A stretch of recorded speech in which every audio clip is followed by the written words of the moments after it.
Okay, hi everybody. Hello everyone, and welcome to another installment of Behavior, Evolution, and Culture here at UCLA.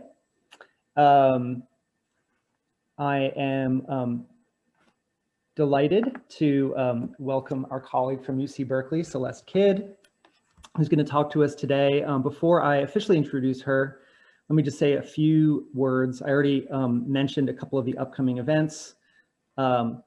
And I also want to preview next week's Beck Talk. So we're very excited next week that we're going to hear from Dr. Shana Liu Levy from the Department of Psychology at Simon Fraser University and the Department of Archaeology and Heritage Studies at Aarhus University in Denmark. And Shana's talk is going to be called Learning to Forage in Hunter-Gatherer Communities.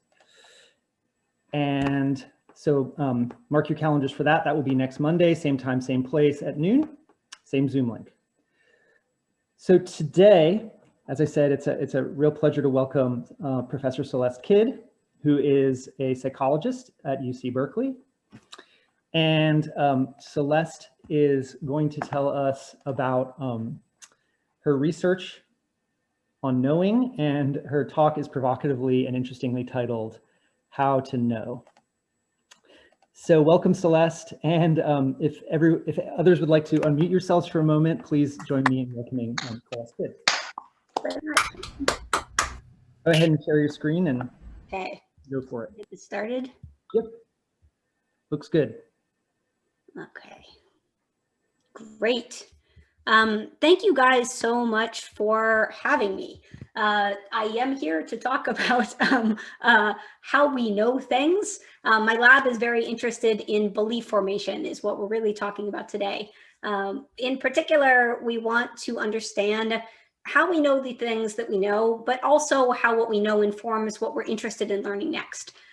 We're especially interested in how two people living in the same exact world can come to believe such vastly different things, and why people sometimes believe things that aren't true, even in the face of evidence that you might expect would cause them to update their beliefs.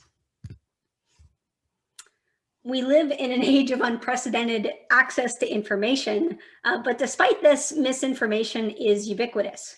What I'm going to talk about today is about how people's access to truth in the world is not limited so much by what information or how much information is out there. The limiting factor is how much people can know, and how close people can get to the truth is governed by the cognitive systems that they possess. They guide their learning. It's worth taking a moment to appreciate that there's far more information in the world than any one person could possibly ever hope to learn. In every instance, in almost every context, a person has far more options that could be learned than they have the bandwidth to process. That simple fact is evident, but it has very profound implications. It means that to be a person in the world, you have to pick and choose. You're going to be forming beliefs on the basis of just a small subset of all of the theoretically available information in the world. And you're going to be using that information to make a series of very rapid decisions about all kinds of little micro things, where to look, what to explore, what to click, what to read, what to listen to, and who to talk to. How you make those decisions is highly informed by what you already know and what you believe to be true, and where you expect that you have uncertainty. You have to make those decisions quickly, and you're limited to sampling and forming beliefs on what's available to you in your environment. Since we know that all people take very different paths in life and grow up in very different contexts, it follows that every person is going to have their own unique set of beliefs about what's true in the world that maybe often roughly match, but which are not going to be identical.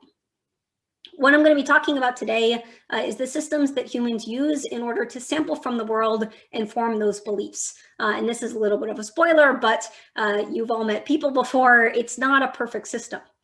No person can have a full set of knowledge about how everything in the world operates. They can't mentally represent how the world truly is in high fidelity. People's beliefs, it's useful to think of as approximations, often very coarse ones, based on their experiences in the world. Our cognitive systems have evolved in order to handle information overload. And one of the really important tools that it uses to do that is boredom. For example, our systems engage boredom when we're confident that we know when we know everything that there is to know. And in so doing, these systems prevent us from hyperfixating. The problem is they sometimes do that at the cost of shutting down the information tap before we've actually gotten the right idea.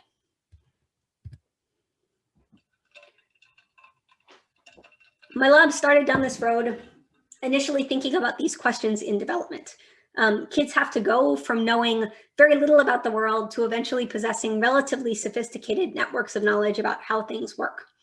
The better and the more accurate your mental model of the world, the more accurately you can run simulations and generate expectations. The more accurate those expectations, the better the decisions you can make. So these processes really matter for everything that happens downstream.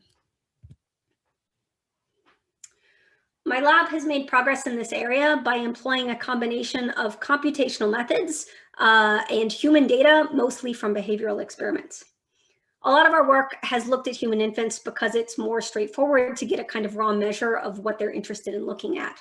It's actually shockingly hard to get that from adults who know they're in a psych experiment.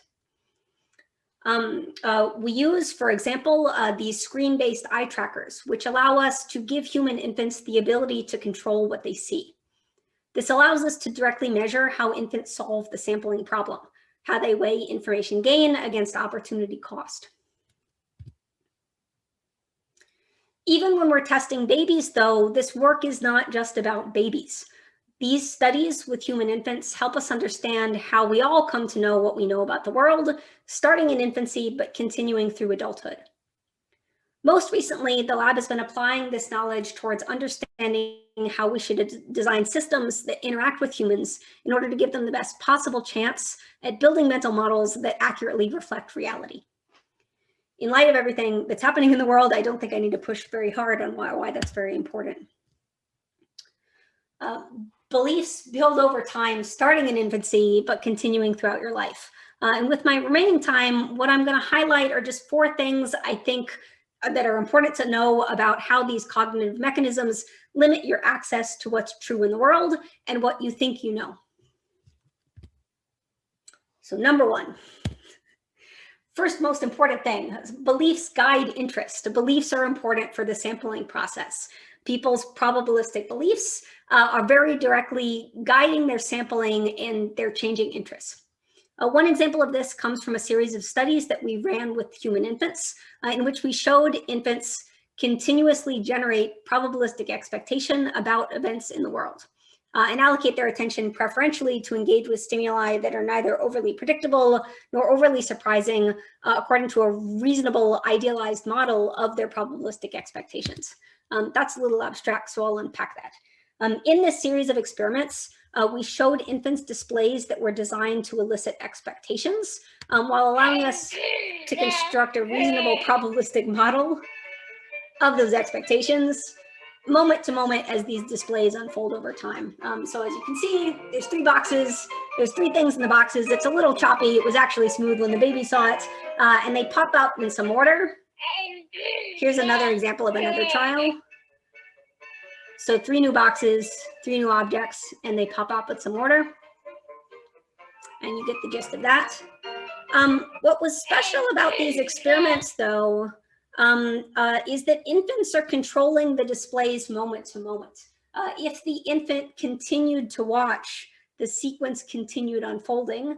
And if they looked away, then it ended. So I'll show you what one of those trials looks like. As long as the baby keeps looking, the sequence keeps unfolding. And you can tell it's the same trial because the music keeps playing. When the baby looks away, they get that laughing baby back, which is an attention getter. So the baby's looking, the baby's looking. The parent has headphones, so they can't influence the kid's response, and also a little visor. She really likes it.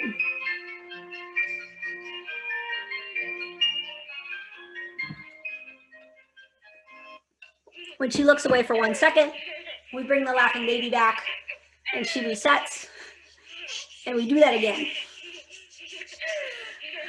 So each moment, as a box is unfolding, the baby is making a decision about whether to continue looking or whether to terminate their attention. We want to test whether those decisions are related to the baby's expectations, but the expectations are largely a black box. So to quantify this, we apply a textbook example from Bayesian statistics, Dirichlet multinomial, which provided an estimate of the probability that each box would activate next given the previous sequence of events. We can then take the posterior of each action at each moment in time and use it to compute a surprisal value for each event in the sequence.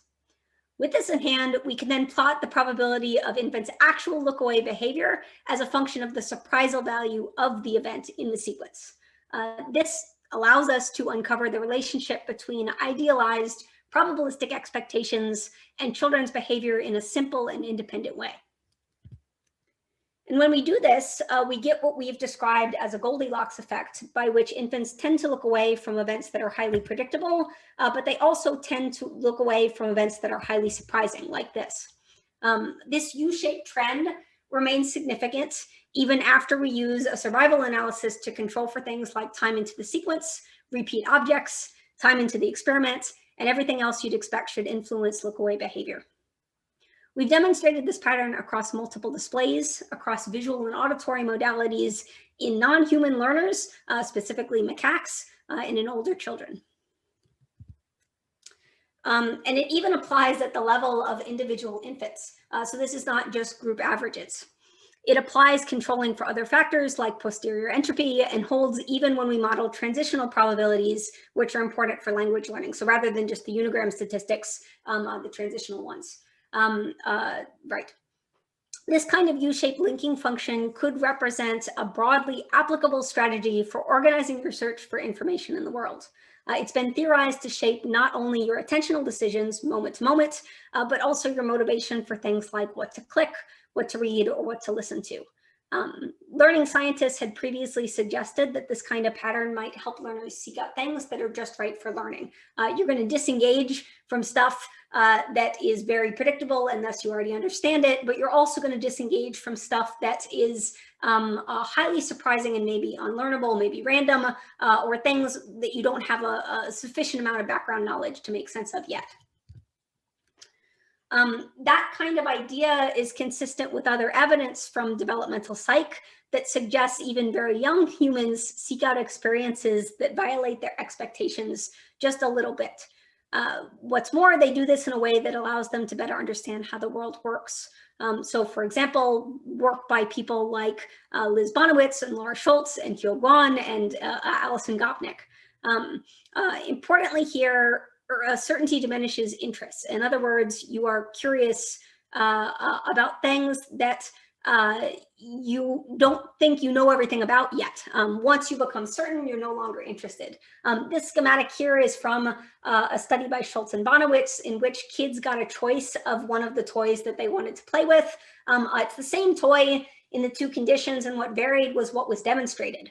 So in the confounded evidence condition, kids saw a demonstration of these two puppets popping out of a box with two levers, and they saw both levers pushed at once. If that's what you see, you don't know which lever causes which little puppet to rise up. That was one condition. The other one was unconfounded evidence. So if instead the demonstration is one puppet, one lever, one puppet, one lever, it's clear which lever is controlling which puppet. Kids show less interest in playing with that toy than they do with the confounded evidence condition, suggesting that when there's something more to learn, they're more compelled to seek that out.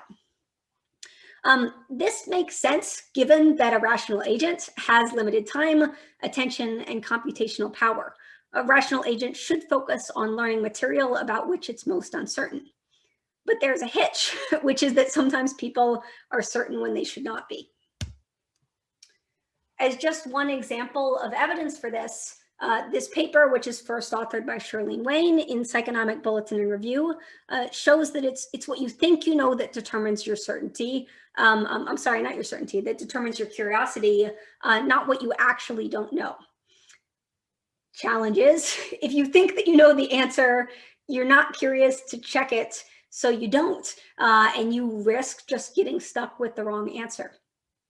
What this means in the broader sense of human cognitive processes is that people do not have accurate models of their own uncertainty. It's actually a little bit worse than that, though. If you think you know the answer, not only will you not check, if we present the right answer to you and you think you already know the answer, you're more inclined to ignore that feedback. It doesn't count as much as it would have if you'd encountered that same piece of evidence when you were still uncertain. We think that this can help explain why people sometimes get stuck with stubborn beliefs that aren't justified given the evidence in the world.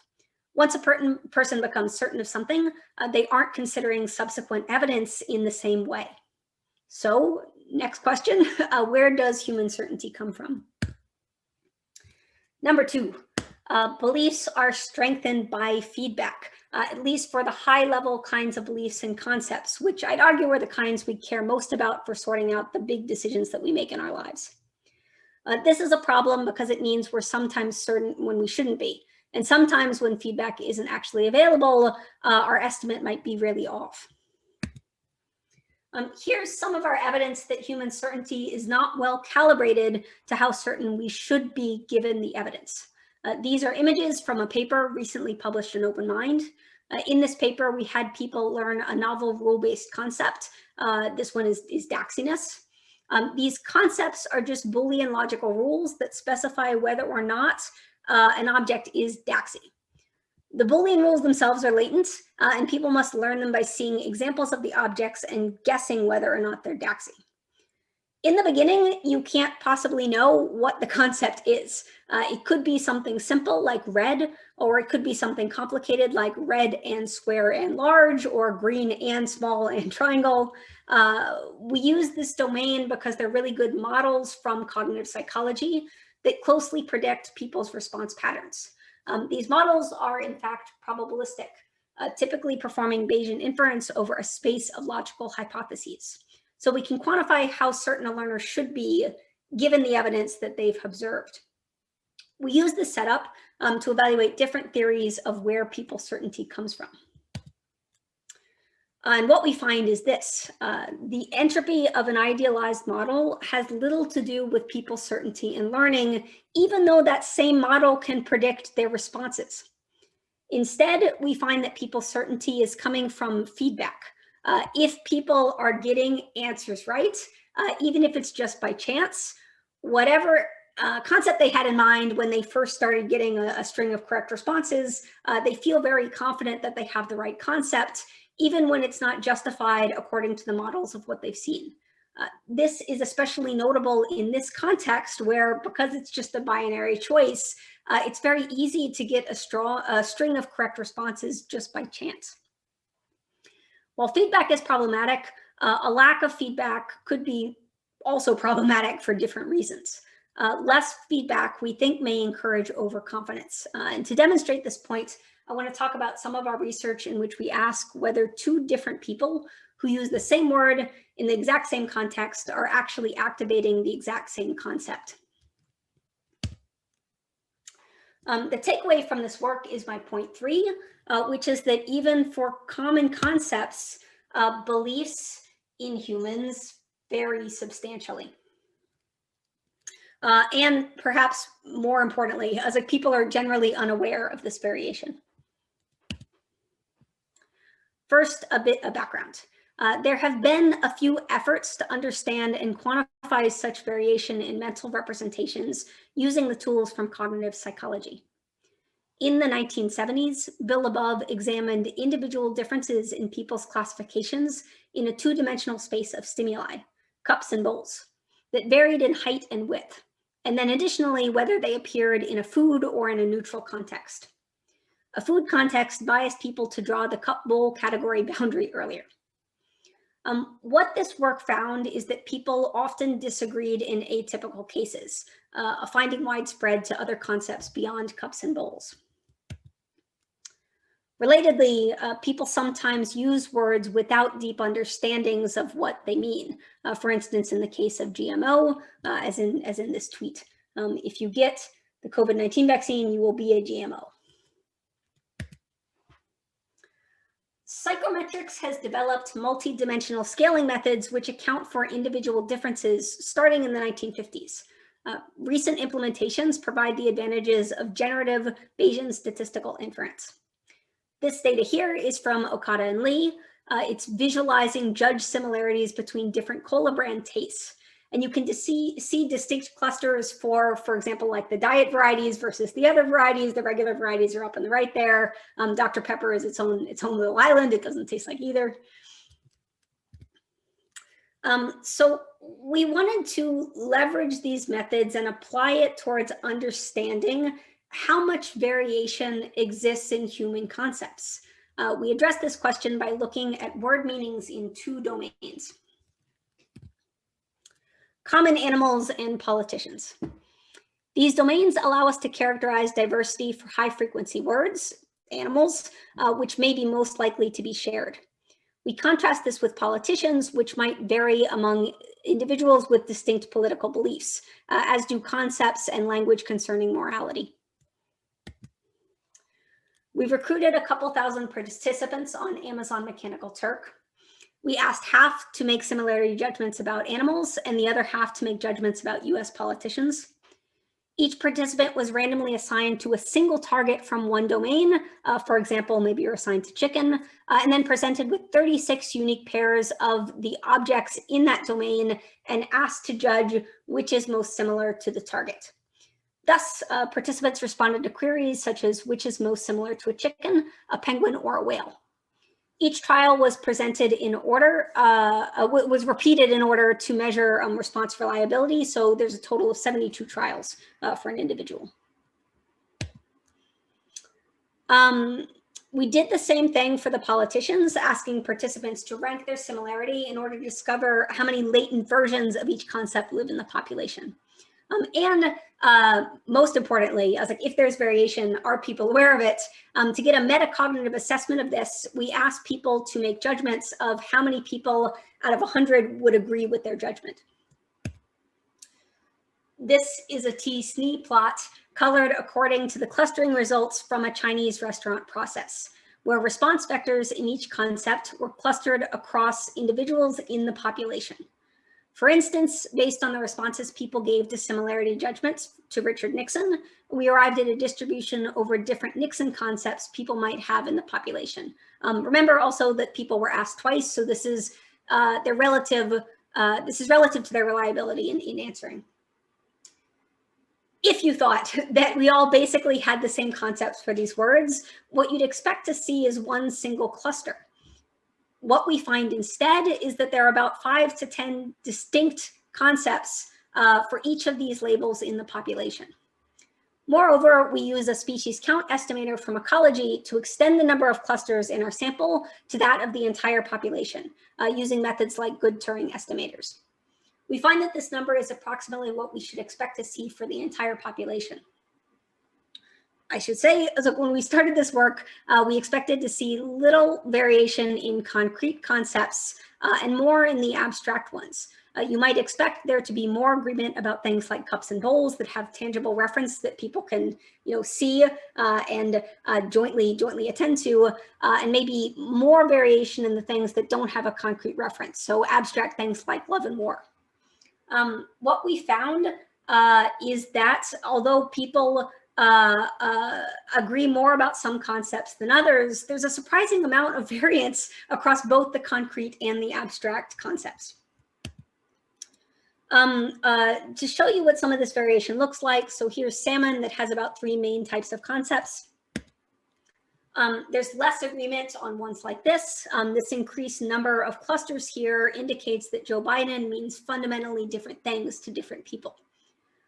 For this and our other experiments in this area, we get our similarity data in a way that's controlling for the context. So even in the same context, people's concepts vary quite a bit. We weren't just interested, though, in the absolute number of concepts. That wasn't even the primary question. We're really interested in, given that there's this diversity, given that there's this many concepts in the population, do people know that when they use a word, someone else might not be activating the same concept as them when they interpret what they heard? So to do this, we collected that measure of conceptual alignment across people that I talked about, asking people to report how many people out of 100 they would expect would share the concept. And what we found was this. This plot represents people's expectations for others to possess the same concepts as them. If people were perfectly in tune with the variance in others' concepts, you'd expect to see all of the data clustered along that diagonal line. What we see instead is that people tend to overestimate how many others agree with their particular concept. In other words, people expect that when they use a particular word, others are activating the same concept as them more often than they actually are. We might like to think that as scientists, we don't believe things that aren't based in evidence, but the truth of it is we all do this all the time, which leads me to our point 4. Inaccurate beliefs are ubiquitous. We can't reason about everything from scratch. If we did, we wouldn't be able to hyper-specialize like we do to make things like planes and cell phones and airplanes, and that's our strength as a species. So we wanted to investigate exactly how common non-evidence-based beliefs were in the population, and specifically if the things people say about certain beliefs being gateway drugs to generic non-scientific thinking are actually true. Most previous work on this topic has studied so-called fringe beliefs in isolation. For example, focusing on something like flat earthers or anti-vaxxers or QAnon. When others have taken this approach, there's a tendency to see those who hold fringe beliefs as otherly. By contrast, what we've been doing is conducting large-scale investigations into networks of beliefs in the population at large. These represent just a handful of the kinds of beliefs that we ask about. So you can see there's a lot of variation here. There's things like microchips in vaccines, handwriting analysis, hypnosis, flat earth theories, 9/11 conspiracies, anti-vax conspiracies, COVID conspiracies, and aliens. We're collecting this data from a diverse population and then employing state-of-the-art statistical methods for correcting the biases that remain in order to estimate not just the overall prevalence, but the demographic predictors of different pseudoscientific beliefs. And when we do this, what we find is that fringe beliefs are not, in fact, fringe. Most people have more than one. The median number of non-evidence-based beliefs by individuals is 9, and 98% of people believe at least one. This tells us that rather than attributing these beliefs to a more gullible or susceptible few, conspiracy theorists as otherly, it's actually all of us who hold beliefs that conflict with objective evidence in the world. That sounds bad, but it's not all bad news. Here are just 4 examples of the most commonly held beliefs, the most commonly held non-empirically evidenced beliefs, conspiratorial and pseudoscientific: Epstein, hypnosis, handwriting analysis, and JFK. And so, wait, sorry, one thing that I should explain here. So sometimes the way in which it's asked is flipped. So the orange always represents the conspiratorial belief. So here, there's a lot of people. It's like in some cases there's more, like for the handwriting analysis, that believe the non-empirically evidence-based belief than believe the scientifically evidenced one. It looks here, these are, now that you're oriented, people's ratings for a whole host of general pseudoscientific beliefs. And while pseudoscientific and conspiratorial belief you can see across the board is common, when we look closer, when we zoom into that orange part, what we find is that for most of the people that are there, to be in the orange category, you have to believe it's more likely than not. Most of the people that are in those orange bars are just over the halfway point in terms of their belief, meaning that they're still maintaining quite a bit of uncertainty. So I think it's more likely than not that handwriting analysis can reveal aspects of the writer's personality or mental state, but they still think there's a good chance that it might not. So more likely than not, but still not sure. This is really good news in light of our previous research. all of the previous work that I talked about showing that there's a relationship between what you're interested in sampling next, the way in which you're going to integrate that information, or whether you're going to integrate that information. It relies on you maintaining some amount of uncertainty. So given that our previous work shows that maintaining uncertainty allows a belief to update appropriately as an individual gets more evidence, this isn't as bad as it looks at first glance, because we would expect that most of these people would update their beliefs as new evidence came in. This data represents the fact that everyone is trying their best to form beliefs that match reality. And while everyone is imperfect, they're imperfect in such a way that those imperfections should normally be correctable with evidence. I have a little bit more good news. Compared to general pseudoscientific belief, pseudoscientific belief around COVID-19 is comparatively low. This was a surprise. We were not expecting to find this. In all cases, for the beliefs that we tested, the empirically backed belief dominates for the COVID-19 beliefs. What this suggests to us is that all of the efforts to get people accurate information about their health and safety for COVID-19 has had some kind of measurable effect. In aggregate, the point of all this is that belief in pseudoscience is extremely common. Most pseudoscientific beliefs, however, do not predict others, suggesting that these are mistakes rather than a sign of general conspiratorial thinking. The last set of stuff that I want to mention is ongoing work that is diving further into the predictors of these kinds of beliefs. A recently submitted paper, for example, finds that people's estimates of social prevalence predicts belief adoption, especially under circumstances of high uncertainty. So if you are very certain you know the answer, you don't care that much about what other people are thinking. If you're highly uncertain and you are given a measure of how many other people hold this belief in the population, you have a tendency to go with the consensus view when you yourself are uncertain. When you're unsure of what to believe, you tend to look around at what others think and shift towards those views.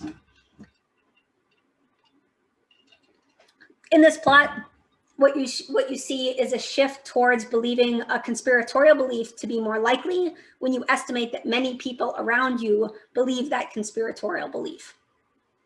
Understanding these predictors obviously has important implications for public health strategies to address misinformation in the world, especially on social media platforms where the belief is likely to appear inflated due to all of the incentive structures in what kind of things generate attention, what kind of things are interesting, what kind of things are most likely to be shared. Okay, so there you have it. Those are the 4 important aspects of belief formation that I wanted to talk about today. Number 1, beliefs guide interest. Number 2, beliefs are strengthened by feedback. Number 3, beliefs vary substantially. And number 4, inaccurate beliefs are ubiquitous. I think it is unrealistic to try to take the approach of totally eliminating inaccurate beliefs because of all of the reasons that I hope I've convinced you of today. It's not possible to know all the things that there are to know in the world. People have to form beliefs very, very quickly. They have to do it based on a subset. If you're asking them to dive in deeper on one topic, where does that time and effort and bandwidth come from? What we'd expect, what we think we're seeing in the pseudoscientific belief data is that the beliefs that are out there, the vast majority of them are coming from, genuine mistakes as opposed to going sort of down a rabbit hole. All this is to say, our beliefs form the basis of our decisions, and sometimes those decisions are very, very literally life and death. If you take one thing away from this talk, I hope I've convinced you that early evidence has profound downstream effects. Once beliefs are reinforced with feedback and not that much feedback, people develop high confidence, and it's very hard to bring their skepticism back at that point. It's hard to encourage a person to revise a belief once it's been established. Where we've been shifting our efforts and where we think there's probably more promise is to aim towards intervening before strong beliefs are established initially. Thank you so much for listening to my talk. I went through that very fast. I hope I didn't speak too fast, but I'm happy to answer questions on anything or elaborate on any of the things that I mentioned. Yeah, thanks.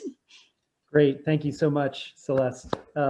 Really interesting, and a virtue of the fact that you finished relatively early, is we have lots of time for questions. Oh, good.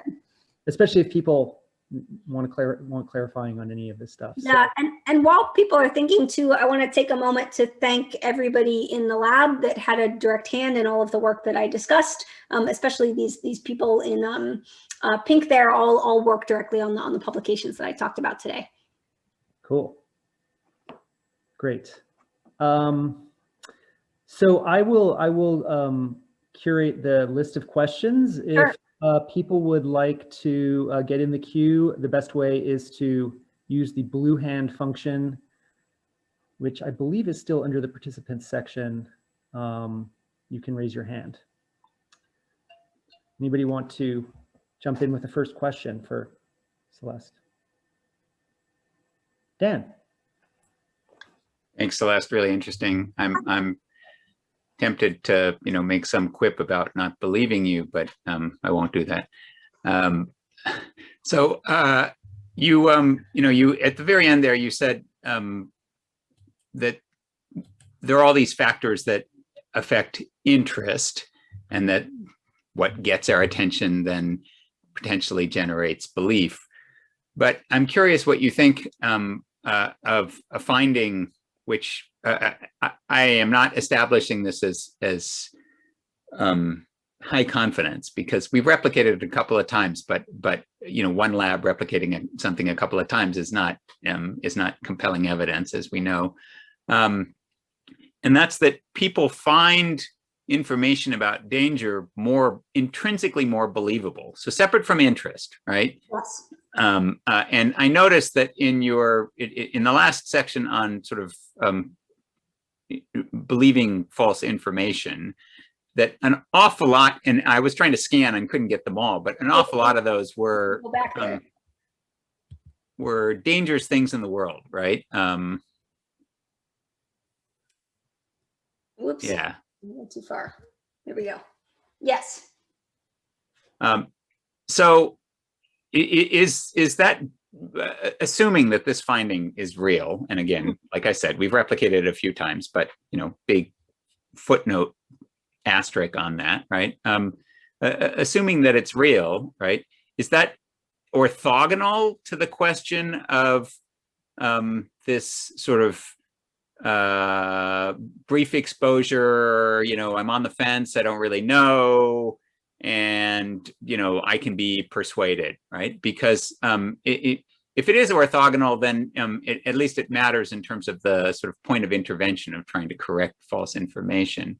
But if it's actually intrinsic, that is, that it has some feed forward effect in the stream of people's belief formation, then there might be different interventions necessary for different kinds of information. Yeah, so we would never claim that the only, there's not one thing that makes a piece of information interesting. I talked about one dimension, which is the information theoretic properties of the information. I was like, how unexpected is it? How much does it change your current set of expectations? That's one thing that draws interest, but it is by far not the only thing that draws interest. I left out, I just omitted all of the, for example, low-level perceptual features that we know pull attention. If it's bright and flashy and shiny, in the case of clickbait, if it's talking about a celebrity, a high prestige person that I recognize, like those are things that pull attention that are not just about the informational utility. There's other aspects of them that make them interesting.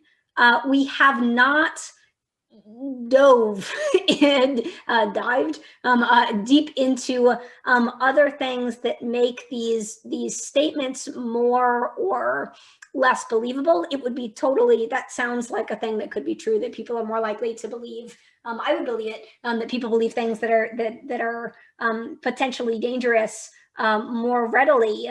The point we were trying to make here is when I hear about people talking about like people, like anti-vax communities or flat earthers, there's a sense that you can get into a conspiratorial mindset. There's a gullible set of people it's like that are holding a bunch of these beliefs, that are pushing them, and allowing people to hold one of these beliefs puts them at higher risk for believing several others. There is some evidence that for some particular types of conspiratorial beliefs, conspiratorial thinking, you can get these kind of effects. So for example, if you first establish the belief that the government and people with money can't be trusted. It's like you naturally get out like a bunch of these, you'll check yes on a bunch of these boxes because you have that higher order belief. That is a thing that can happen. Our important point here, though, is that when you're trying to understand beliefs in the population at large, the vast majority of people who are holding these beliefs is more likely than not, it's occurring at random. And actually, we're still analyzing this data. We just got a Cog Sci paper that's accepted that is this first round of data that has all this stuff I showed in it. But we also have all of this demographic data that we're still working out how to analyze, and we're open to suggestion on. There's really interesting things in it. Like, for example, I mentioned JFK's assassination was one of the top believed non-empirically evidence-based beliefs. If you look at the demographics of who espouses that particular conspiracy theory, it's not who you think. It's not the cliche of the conspiracy theorist, the like king of the hill guy in a garage that believes all these conspiracy theories. That belief is most commonly held by very young people who wouldn't recognize the term grassy knoll. If you said that, they weren't alive when JFK was assassinated. We think that may be the case because they've heard JFK assassination conspiracy, they've heard that phrase, and it sounds like a thing that could happen. The less you know about it, the more likely we think you are to espouse these kinds of beliefs. So when you're coming at it from like a public health perspective and you're trying to say, how do we address misinformed beliefs across the board, it is important to understand the like conspiracy theorists and the people that go down the rabbit holes, but it's also important to understand that that's not why most of the people reach the conclusions that they reach. So that great. Let me make a suggestion, actually, since Sure. Given where you are in that project. And that's that we might be able to predict a priori some demographic dimensions that matter with regard to the increased credulity toward danger that I mentioned earlier. And that's we have other evidence, part of the same set of projects, that people who think the world is more dangerous are more inclined to show this negativity bias, right?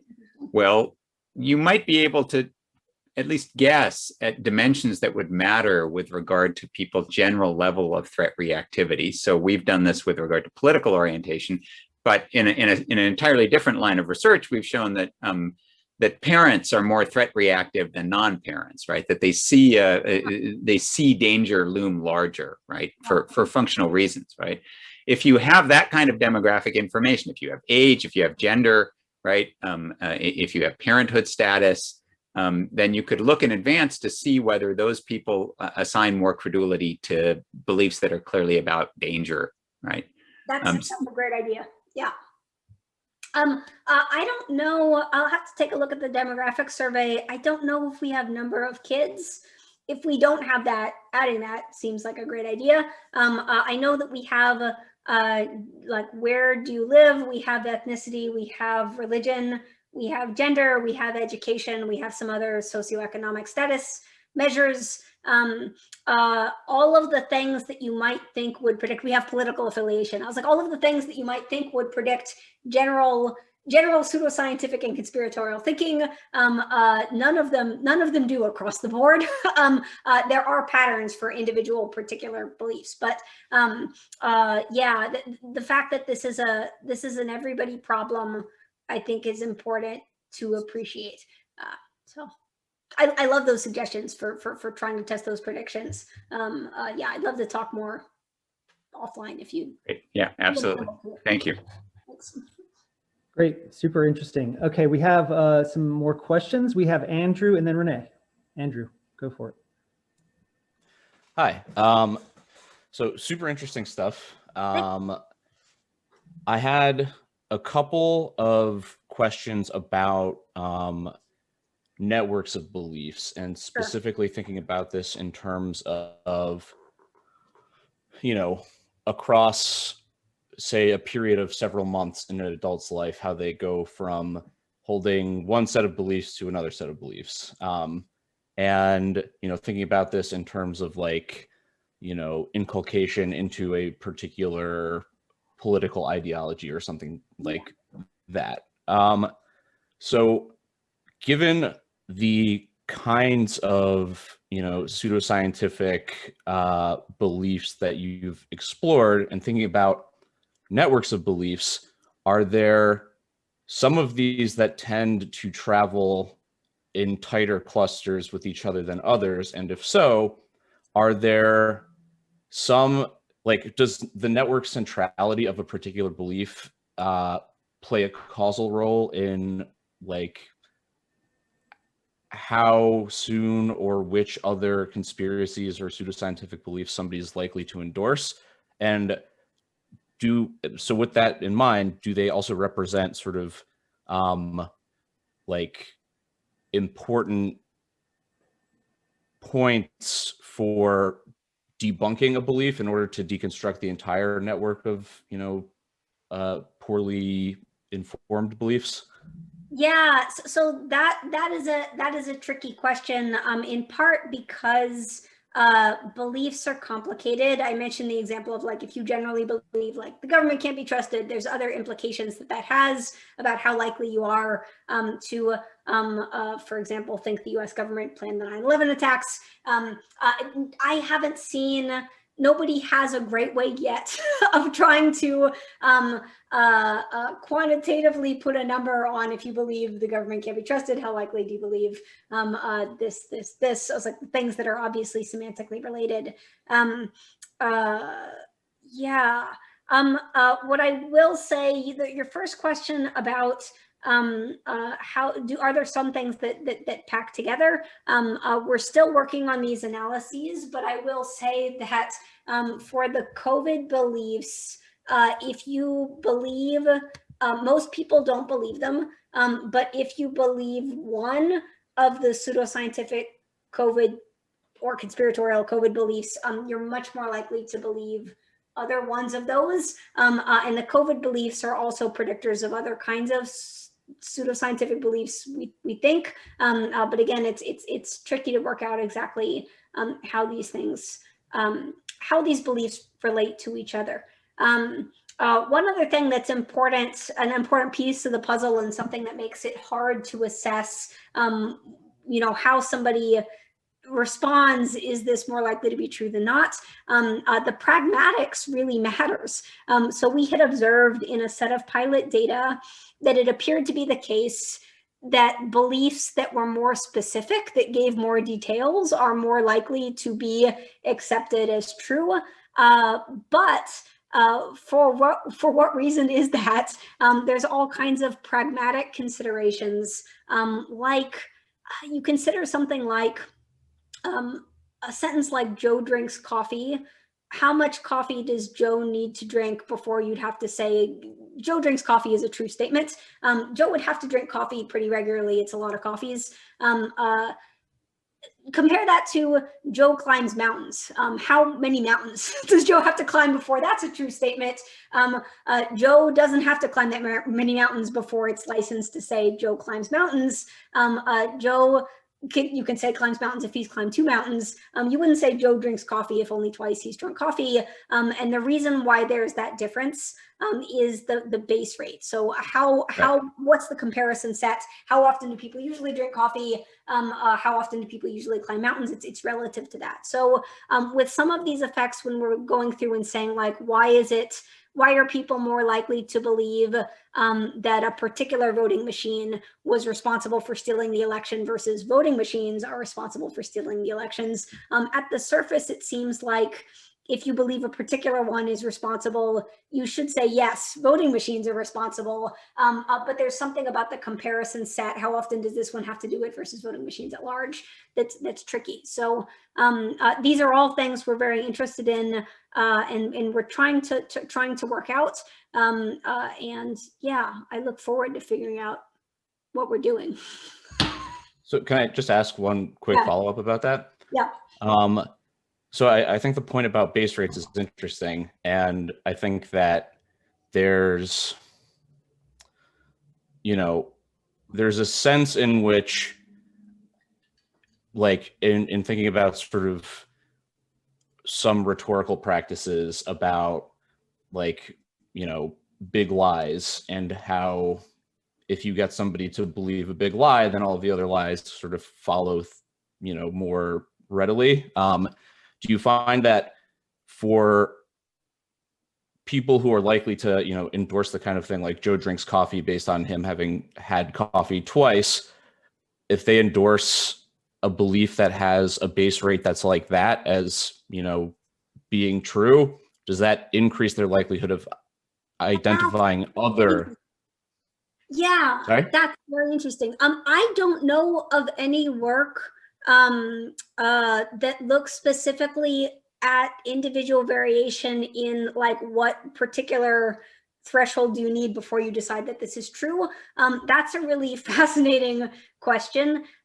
This is not, M.H. Tesler is somebody that I really admire his work on pragmatics. Also Noah Goodman has worked with M.H. Tesler on this.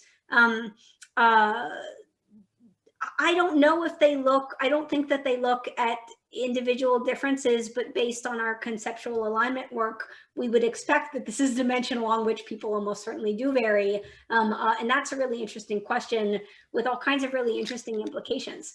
So the degree to which you say it's true, two people theoretically could have the same beliefs about the state of the world, but the responses that they give for is this true? So it could be different under that circumstances, which is a whole new kettle of fish. Yeah, it's interesting. Yeah, we don't know, but that's a fascinating suggestion. Cool, thank you. Cool. Yeah, just intervening for a second after that discussion, I'm also reminded of Sarah Jane Leslie's work on generics. Oh, yes. This that produces all these weird effects, like people say seems right, like chickens lay eggs, but when you think about it, far fewer than half of chickens actually lay eggs. That's right. Yeah. I was like, only the female ones in a certain age demographic lay eggs. Right, that live long enough, and right. So, but nevertheless, it seems like a true statement, and it's an interesting question, like when. Yeah, that's right. Yeah, generic effects I didn't even touch on, but you're right. Yeah. Okay, next we have Renee, and then Christine after that. Hi, Renee. Hey there. Thank you so much for this talk. I thought it was really interesting.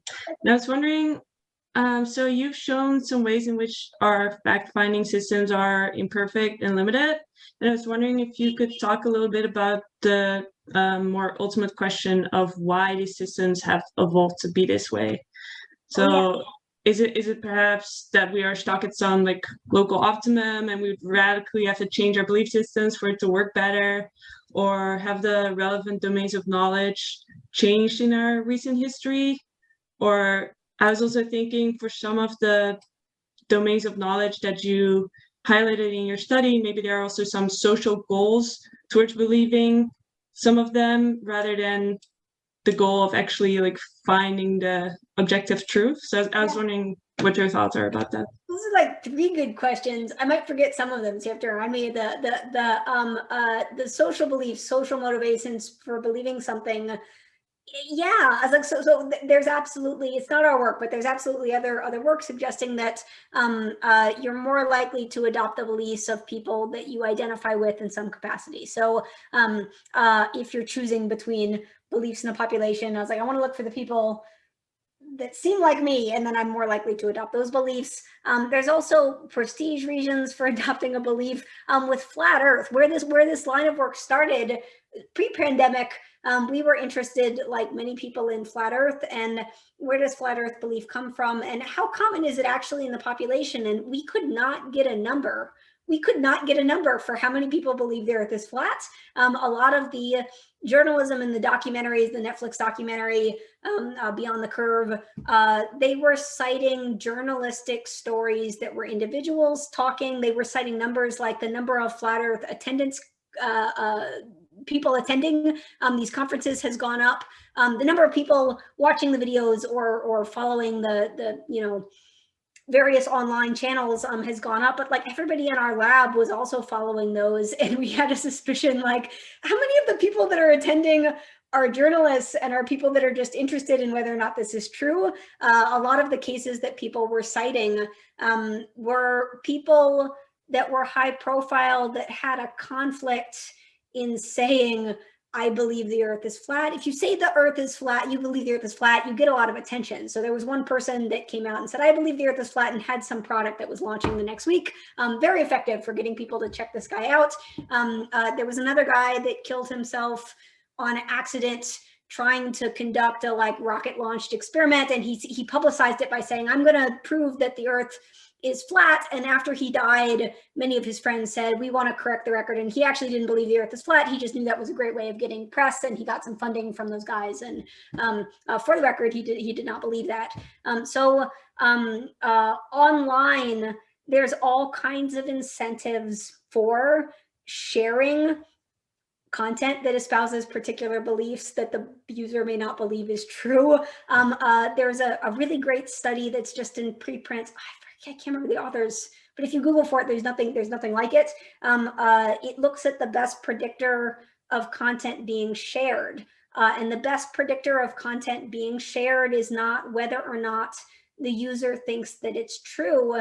It's whether or not the user thinks it would be interesting if it were true. And those are two very different things. Do you think it's true was not a good predictor of whether or not it was shared. There's all kinds of things that I think are, this is a cup, I think. This would be really boring if I tweeted that this is a cup. People would check in on me to ask if I was okay. There's no new information in that. That is not what you share. So the novelty, you only share things in a social context, and there's a distinction between what you share and what you believe. Sometimes there's a distinction between what you say you believe and what you actually believe. And all of these things haven't been carefully separated out in the literature. There's a lot of papers that have seemed to get conflicting effects. There's some other papers that say best predictor of conspiratorial belief is other conspiratorial belief that doesn't look like our data, but what they're using for the proxy for belief is just sharing content. And we know better than that. It's like sharing something does not mean you espouse that belief necessarily. So how do you work that out? And we're doing it with lab-based experiments where we're able to ask people, if you're dealing with naturalistic data, which is really what we care about understanding, in part because that's the ecosystem that people are forming these beliefs in, it would be great to figure out how you could distinguish between somebody sharing something that they believe and sharing something that they think would be interesting if it were true, but they don't think that it's true. We don't have good systems for that. So that was one whole half of stuff that you asked about. The other stuff that you asked about is why is our system like this? Why is it imperfect? I don't think we're stuck exactly in some kind of local minima. I think the system I think is really elegant, and it's actually pretty good. So I love that you can have a simple heuristic like, I'm going to seek out stuff that surprises me just a little bit.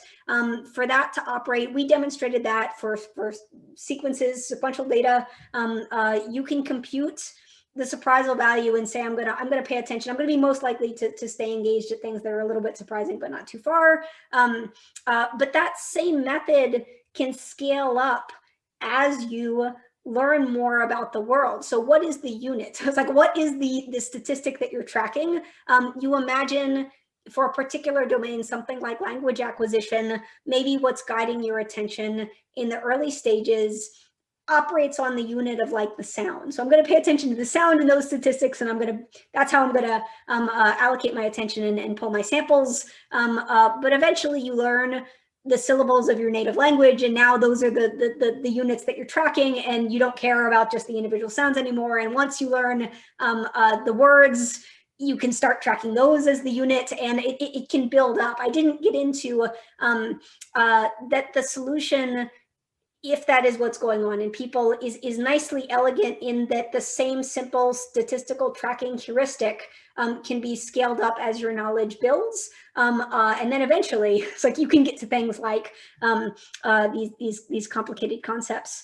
The reason why I think it's also a pretty good system is that we have to keep acting. So if you were trying to invent a better system, all beliefs are inferences, even perceptual beliefs are inferences. You're trying to guess that is a tree based on a very quick sample of information. If I'm walking around in the world, I'm not like stopping and staring hard at everything. A lot of the information is in my periphery. I'm only getting a little blur and a color and maybe some shapes and some movement. And a lot of what I perceive of as my very rich experience is just being filled in based on my knowledge and experience with other things in the world. So it's very coarse, but that allows it to be quick, and it allows me to keep going. If I was to instead try to tweak the system and say like, doubt everything, make sure you sample a lot before you form any kind of belief, I was like, you'd get an agent who was hyperfixating things,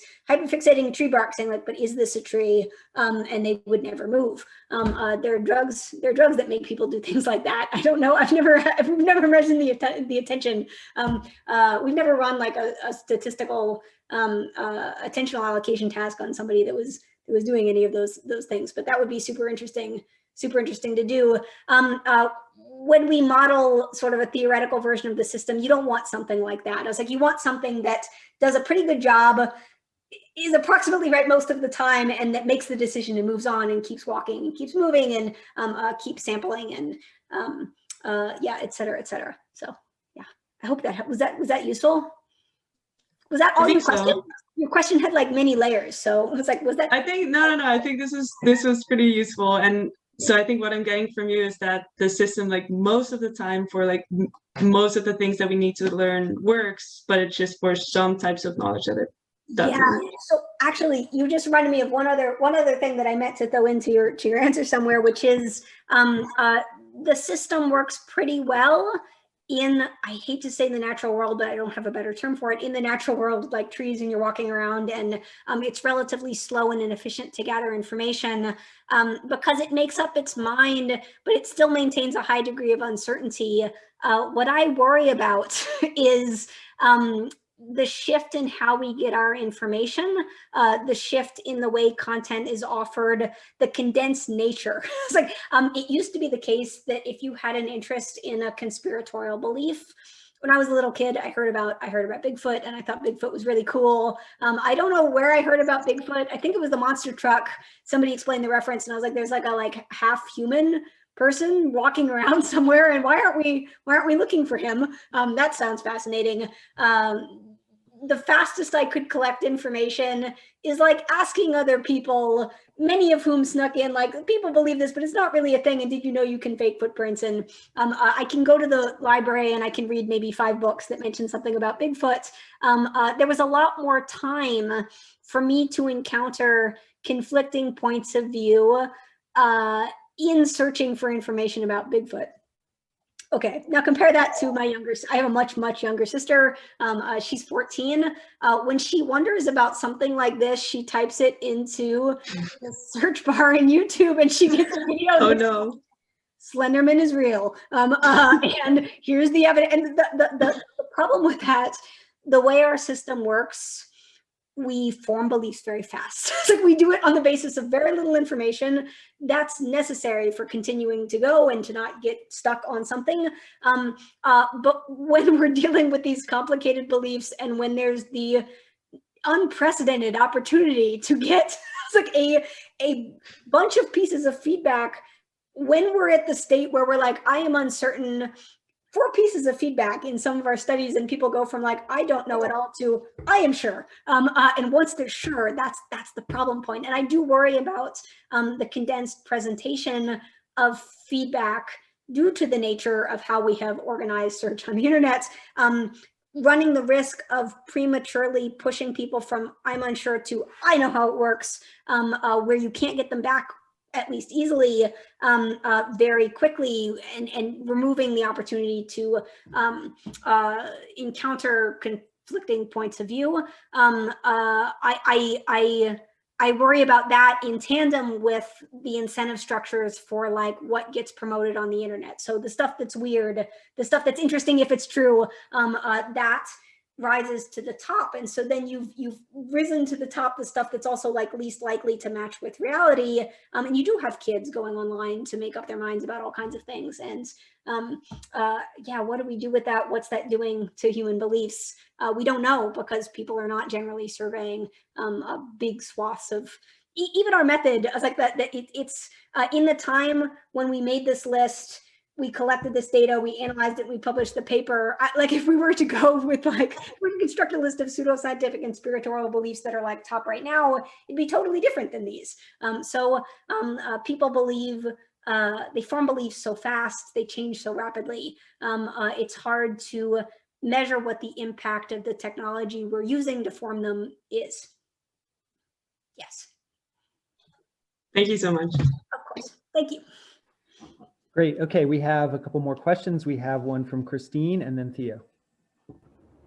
Hi, super interesting talk. I think you might have already like spoken a little bit to this, but you know, if you have anything to add, like I'd be really interested to see like, if you can speak to like how do these like beliefs, like these statements that like how do people actually form these like statements and beliefs in the first place?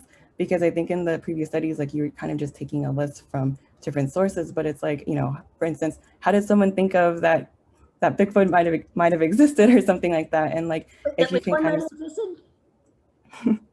oh, I'm sorry. Oh, yeah, sorry. Yeah, I'm sorry. Yeah. Yeah, and also like, you know, how does our own implicit biases, like if this, like how does that play into a part? And I guess like one other question I had too was, you spoke a little bit about how you know, your work can kind of help shape some public health interventions, and so I was kind of wondering if you can also share a little bit of like how those interventions might be, especially since you've kind of spoke to how like some of like the complications of like trying to debunk some of these false beliefs. Yes. So where do they come from? That's a great question. It's like there's some work looking at what kinds of things people form conspiratorial beliefs around. So Daniel referenced, Daniel might know more about this than I do. Things that are dangerous, things that are scary, things that there's no answer. I was like, people are looking for an explanation. Those things are things that tend to be attractive for speculation. Yeah, that doesn't explain how particular variants get out there. Pizzagate, there's like a lot of details in there that seem like random. How did that happen? I don't think that we have a good answer. This is maybe, I don't know this literature very well. There is a small literature on what kinds of things people find interesting to read about and to make stories about and to write movies about. And it's the kinds of, one of the theorized purposes of sharing stories, telling stories, I was like, that are not based in reality, is a kind of group simulation of scenarios that have not been, are not now, but could be. It's like, and it's one of the, it's like group dreaming. So like group dreaming, where dreaming is supposed to maybe allow you to run simulations of scenarios that have not happened, but if they did, if you run it in your head, you're more emotionally prepared for something traumatic. If you had a dream of accidentally forgetting your pants or something, fiction could be a kind of group simulation for testing out different ideas and what they would mean. I was like, you look at science fiction, and that kind of seems to be kind of true. This pandemic, I've read a lot of like retro science fiction, and I've been impressed with how the dystopian novels, I was like, they didn't dream hard enough for how dystopian things could get. I was like, in the like 1970s science fiction, people have like a bracelet they have to scan to get things. And they're like, people have no idea. There was no vision for exactly how much private data could be made proprietary, how much it could be used to control really fundamental aspects of people's lives. No vision on the kind of decisions that AI systems are currently making in terms of parole. It's hard to know not just what's true, but like it's even harder to know what could be true in the future. I think some of these things, there are conspiratorial beliefs that have been tracked specifically to this was created with the intention of it being fiction. Slender Man is a great example of that. So there's all kinds of adolescent popular scary things that are examples of this, myths and legends, and Bloody Mary. And nobody knows Bloody Mary may be one of like these 8 women. It's like, and different cultures have different versions of it. And it's kind of Bloody Mary, the myth. There's particulars that are particular to the individual, just like Bloody Mary or Slender Man. Some of these things I suspect may also have origins, and people were just thinking like, well, what if? I was like, they maybe didn't think that that was true, but if it's compelling enough, if there's enough out there, some of them are going to be more compelling than others because of the incentives of the internet. Some of them get shared. There are particular case studies of things like Slender Man where something starts intentionally in a place that's for fiction, but it gets pulled out and adopted other places. And there are people that believe that it's true, even though, yeah, that's not what it was created for. That, I feel like that was more questions and not a good answer. We don't know a lot about these things, but it's super interesting. Cool. And do you mind speaking a little bit to the interventions part? Oh, yes, on the interventions part. So one intervention that I think is important, I was like, for the social thing, given the attention on social information, I don't know, we're not at the place of like recommending a particular intervention. It's important to consider how social prevalence information is being conveyed on social media platforms, and to recognize that things that are, for example, liked more or shared more are more at risk of influencing more people who are uncertain. So that's an implication about how particular design decisions that the system is making are likely to influence people's beliefs.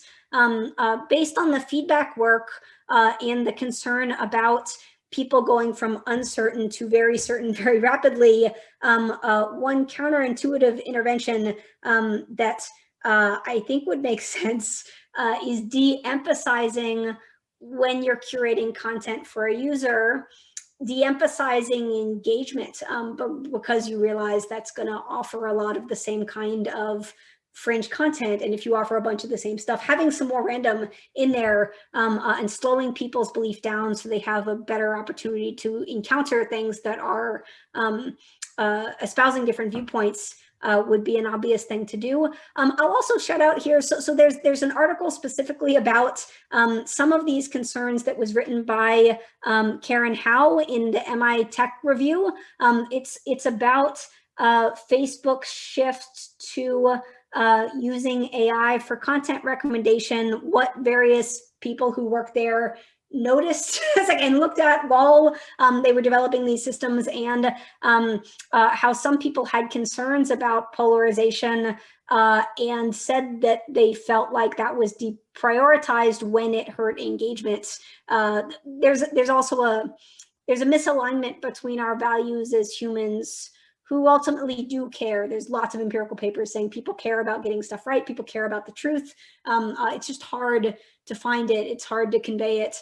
There's a misalignment between that human value of getting stuff right and truth, and then the incentive structure of a social media platform that is monetizing eyeballs at the end of the day. I was like, the more time you spend on it, the more people spend the more time on it, the more you can sell ads. It's like the more you can charge for the ads. Eyeballs and attention equals money. So I was like, how do you undo that to make these systems more closely align with the human value of caring about getting stuff that's true? It's a hard question, but an important one. Cool, thank you. Of course. Great, thanks. Theo, do you have a question? Yeah, so thanks for a great talk. So it kind of, Oops. I think this kind of jumps off a little bit, or maybe around some of the things that came up in response to Renee's and Christine's questions. But I'm wondering if you could speak more to whether you see a role for culture in the system you've been describing. So for instance, whether culture influences the kind of information people find interesting, or what kind of information they find valuable in a particular cultural context. And then also whether holding truthful beliefs is universally culturally valued, or whether it's only valued in particular cultural contexts. And then also getting back to the idea of social motivations, social motivations kind of resulting from cultural factors and not just individual motivations. Yeah, that's very, very interesting. Do you have intuitions about how culture would play in it? I don't know the literature. I would guess that the emphasis on how important it is to say things that are true does vary across cultures, but I don't know the work on that. You sound like you know something. That I'm not sure if I have particularly strong intuitions about the different kind of particularities, but I do have I guess an intuition that I think that culture probably does matter a lot here, and I'm trying to think about especially in kind of structuring people's priors about what kind of information is plausible, and then also what kind of information is valued, and I think that especially kind of in the developmental perspective that you took, and determining these kinds of these kinds of sequences, it seems like that culture could play an important role in kind of setting different trajectories. Yeah. But I don't really have that's still pretty vague. I can't off the top of my head. I can't really. Yeah, I think that's a really interesting question. We haven't looked at it. We've been very US centric in terms of the ones that we're picking out. I also have the intuition, but don't know the literature on the role of cultural influences on the degree to which you are obligated to say true things. I come from Louisiana. I come from New Orleans, where there's a big storytelling culture, and I can tell you just from experience, it does feel like there's a different value placed on truth. It's like when people are telling stories and they're using a certain prosody and they're talking in a certain way, it's all about the form of the story. And I was like, people from New Orleans can take a non-event, a very boring thing that happened, and turn it into this amazing story that's like not quite true. But that's not the point of it. Everybody knows that's not what it is. It's like you're taking human experiences and you're making them relatable. You're packaging them in a certain way that will amuse people around you. And people don't take those stories generally and make like life or death decisions on the basis of them. People repeat the stories when they're funny, when they're entertaining, or they're heartwarming. They serve a different purpose, which is social bonding. They're not fiction. They're not journalistic reporting of the facts of what happened. There's something in between. And I don't think, I don't hear very much of that now that I'm in California. So it's like, I don't hear as much of that. I don't hear as much of that around. So I would suspect it would vary, but I'm just not sure based on being a Southerner. Yeah, I need to look into that more. It's a good question though. Thanks. Great. Let's take a question from Delaney. Hi, thanks for this talk. I also really enjoyed that last anecdote about regional, truth-telling, storytelling. I had a question about, at the beginning of your talk, you were describing your experiments with infant eye tracking and the kind of predictability curve, versus attention and maybe interest. And I was curious about, you mentioned that you had also done work with older children, but I don't think had shared it. And so I'm wondering, what were there changes across time through development, and are there opportunities for intervention in relation to age? Yeah, so that work is first authored by Laura Kubit and should be on the website. As like, our website is kidlab.com, and it has all of our published papers. It is with school-age children, kids that are old enough to be diagnosed with autism spectrum disorders, although we've not actually tested kids with autism spectrum disorders. That was the plan, but many complications. The question about interventions, let me pull up this. Let me pull this back up. This right here is the value that we get from the model. This is surprisal. This is infants' actual probability of looking away. We get a general U-shaped trend, but where the bottom of this curve falls, that could theoretically vary across kids. It's not something that is obvious in this plot, but I'm pulling this up again because that thing you said about like, could you intervene? We get this same general U-shaped trend for older kids. We change the stimuli a little bit to make the stimuli a little bit more complex. They're tracking more objects, but we get a U-shape. The bottom of the curve falls approximately where it did for the infants, but this is a rough approximation of like an absolute preferred complexity level, because we're pretending like the only information that's conveyed is based on the sequence, when actually there's pictures and you recognize the pictures or you don't. When you look over here at these individual infants, we have a lot less confidence about where exactly the bottom of the U is because we have less data for each individual infant. You can try to approximate it, and if you look at these axes, they are different. The bottom of the U, our best guess at where that is varying across kids. It would be interesting to see how it changed across age, but if we saw movement, if we saw differences, there's two possibilities. One is that kids have different absolute preferred levels of complexity. Another is that kids are just different degrees of familiar with the content of the images themselves. So if you are a kid who has older siblings, who goes out in the world a lot, well, nobody does now, but we collected this data before the pandemic. If you are a youngest sibling pre-pandemic of a large family, you've seen a lot of stuff. There's a lot of toys in the house. You may appear to have a higher preferred surprisal level preference in this paradigm, not because you generally want more complexity, but because there's less information encoded in the pictures than there is for a kid who's an only child who lives in maybe like a small condo and doesn't see as much stuff, mostly stays inside. If you're less familiar with the pictures, we'd expect that U should move around. We didn't see, we had a larger age swath, and we didn't see the bottom of the U moving around according to age in the older kid sample, although that is something that we looked at. So the general trend appears to be something that is robust, at least through early childhood. We suspect is robust throughout your life. But how you interpret the bottom of this U, you need to do that with respect to not just the surprisal level as the model estimates it based on the sequential data, but also like the content of the content of the photos.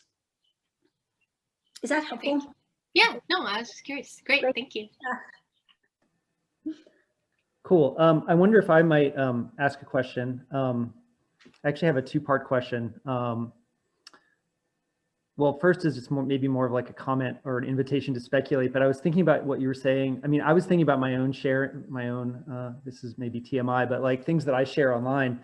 And I was thinking about it, and it's like, I would say that a large number of things that I text to people are not true. And I know they're not true because Yes. they're just like dumb stuff. And often it's like dumb stuff that people are saying or posting. And then without comment, I just text it to somebody else, right? Like with the implicature, like, can you believe this or whatever? Not like, can you believe what's in it, but can you believe that somebody posted this type of thing? Yeah. And I was wondering if you combine that with just the mere exposure effect or some other kind of Bayesian process where the more times that you see something, right, I would imagine there's various cognitive models that would say you should at least slightly boost your credulity for that stuff just because you saw it, right? Yeah, no, that's right. So you're more likely to believe something that you've seen repeatedly. It's like seeing it repeatedly just inherently pushes you to like, that seems more likely, seems familiar. Humans infamously bad at remembering the source for where they got something. Elizabeth Loftus has some new, relatively new cool stuff that's about like, if you mark something as fake news, if you have like a big red box around it and you say like, this is fake, does that help? People notice it. If you've used social media recently, you might have noticed that all the platforms have like, be careful with this piece of information on it. They're essentially using that approach. Putting a big red box around it and saying like, this is fake, people notice it in the moment. And then the next day when you're like, did you see something fake? And they're like, oh yes. And you're like, which thing? And they're like, I don't know. I was like, they don't remember. The thing that was marked as fake doesn't get tied to the content. So that's a problem. That's a problem too. I have not seen somebody that extended that to, instead of a big red box, you have your friend doing like a roll eye emoji. Right. It's what that would suggest is that seeing it, even in a context where it's marked as like, I'm skeptical of this, probably makes you more likely to believe that that's true because it's familiar later. Right. I mean, even it seems like, at least in my, among my friends, it's almost purely interpersonal pragmatics. You don't even mark it in any way. It's just like, no. That I don't believe this because this is not the kind of thing I would text to you if I believed it. Right. Right. But then you're also mixing up, like you're saying, there's the source tag, but if the source tag operates cognitively as this came from that source, right? There are things that I'm now realizing that I've transmitted that come from me. Yeah. Right. Even though the pragmatics is like the opposite of truthfulness, it's like maximum skepticism or just, but like, depending on how it's stored informationally in someone's brain, it could. No, that's totally right. And I mean, everybody has had the experience of like, you see something, you're thinking about it, you like want to share it with somebody else and you share it with the person that's shared it with you. It's like to begin with, and they're like, I sent you that. You're like, I cannot keep track of that. You probably don't keep close tabs on the source. Yeah, it's interesting. Yeah. I don't know if people looking at that, but it's an interesting topic. Yeah, so interesting to think about. I mean, because and your research, like it just reveals once you start to think about how these cognitive processes work. Yeah. Like something that looks really crazy starts to look like, oh, there's actually like there's good explanations, reasonable explanations for all these things, which I wanted to ask you one more question. Maybe this is too technical to get into, but I'm really interested in I'm glad Delaney asked her question because these graphs that you're showing right here are so interesting. And I think I understand the Goldilocks effect and why you get the U-shaped curve. But to me, the bottom end of the curve is much more understandable from a Bayesian perspective because, right, like, know it already, it's boring, the entropy is, changed, you no longer, it's not informing you anymore. That makes sense. And then I wonder, I could see multiple possibilities for the high end of the curve.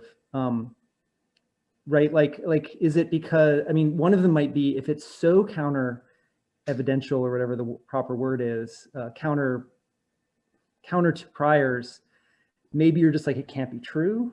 That's right. So it's easy to look at that side. As like when we first started, there's nothing about the method that forces a U. it could have been the case. And there are some things in the developmental psych literature that suggest you might expect that like the more new information, the better. So Renee Baillargeon's stuff, she uses this phrase called the violation of expectation paradigm.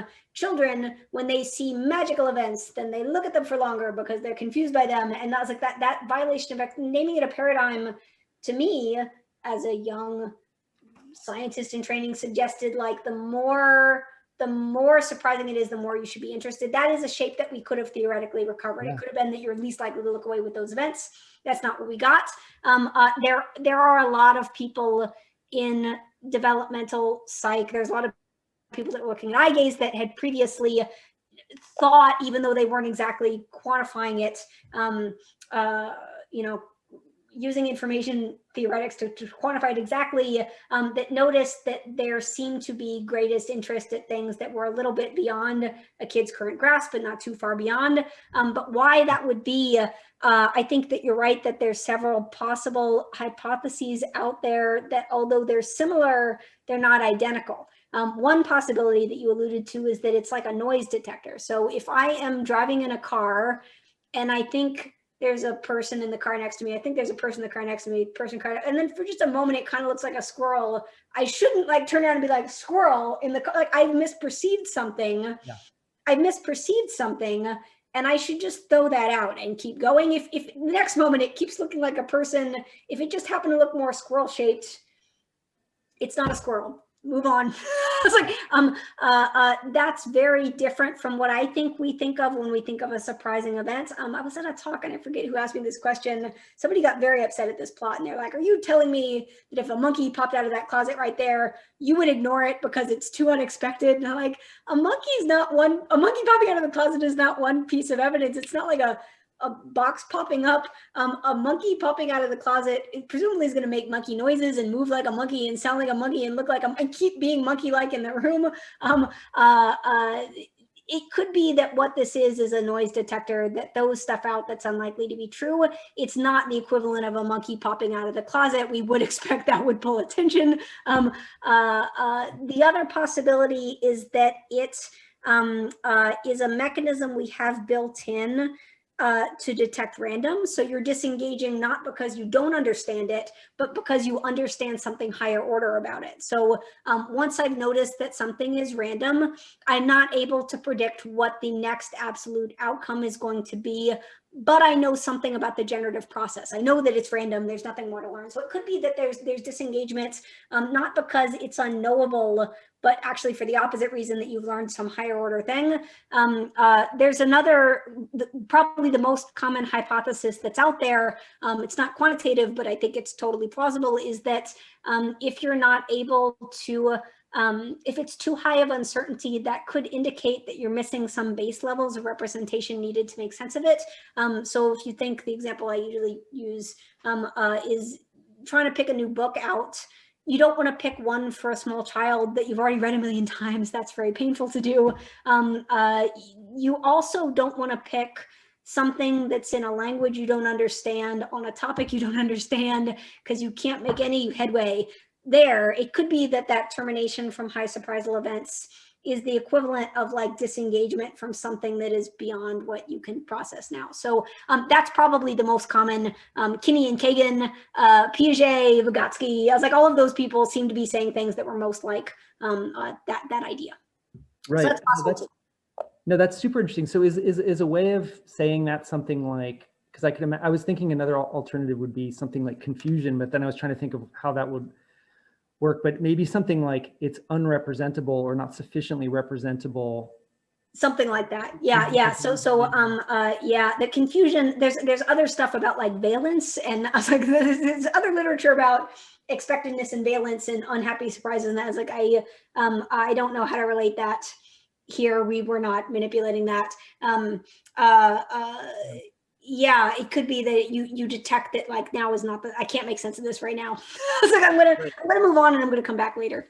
Interesting, because I mean, is it right? I mean, I'm not sufficiently an expert on Bayesian theory, but Bayesian theory by itself doesn't seem to predict this, right? You need to add something else. Yes, that's right. So this work was about discovering the linking function between information theoretic properties of the stimulus and then the actual behavior.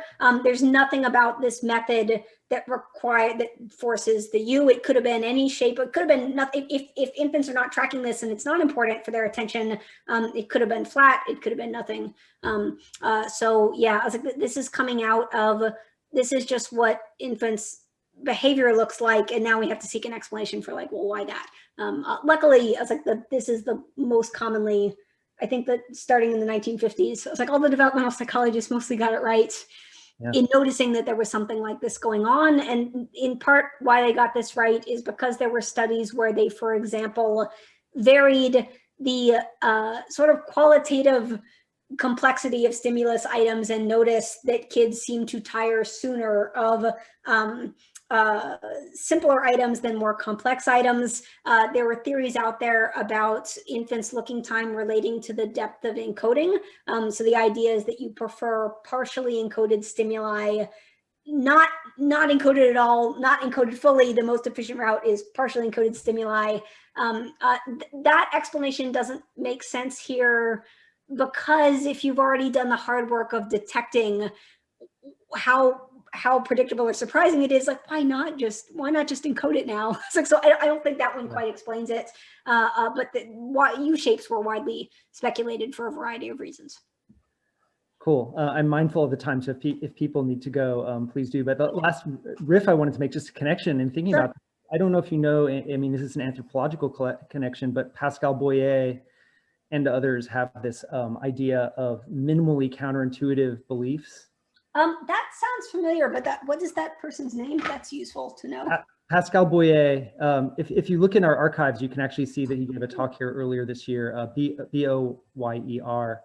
But I'm just making the connection because he has this theory. It actually comes from a theory of why religious beliefs spread, but that the minimally counterintuitive thing is that so like the examples would be like a statue that can cry, or I can't think of other ones. You know, things where they basically follow all of your expectations, except they violate some small number of expectations. And then his argument is, you know, that combined with being told about it by an authority that you trust is basically the perfect storm for the spread of beliefs like this. But and the argument is, and I'd have to go back and read how he framed this, is that if it's too counterintuitive, it's just, you know, I guess, I don't know, blows your mind or whatever. Like basically, if you, and I think the argument is, if you can't even really represent it, or it's just too wild, then it escapes, you know, people don't believe it. Where they believe it is like, oh, you know, that could be true because it conforms to all my views of reality except for one. Yeah, no, it's just the right amount. Yeah, there's similar kind of beliefs around like what music will be a hit or what movie will be a hit. In Back to the Future, the Michael J. Fox character plays music from the future and nobody likes it. They're like, he plays stuff that's like a little bit different, and then he like goes off and plays modern music, and it's like nobody likes it, and he's like, oh, I guess they weren't ready for it. There is this belief that like you have to introduce change slowly if you're trying to for entertainment purposes. When you're creating stuff, it needs to be a little bit derivative and just a little bit different in an identifiable way. There's some theory for that, but I forget. Yeah, I just remember Back to the Future. Yeah, that seems true, right? I mean, it's like a cultural Goldilocks effect. It has to be right within some sort of prototype space that you're familiar with, but that it pushes it in some new direction. That's very cool. Yeah. This has been so fun. These were amazing questions. Thank you, guys. Thank you. Thanks for coming, and thanks for staying a little bit over. You generated a lot of really great questions. Yeah. Connections to interests of people here. So everybody, please join me in thanking Celeste for her visit and for a great talk. Thanks, guys. I'm glad I talked too fast, so there was extra time for questions. I hope that was okay. Speaking of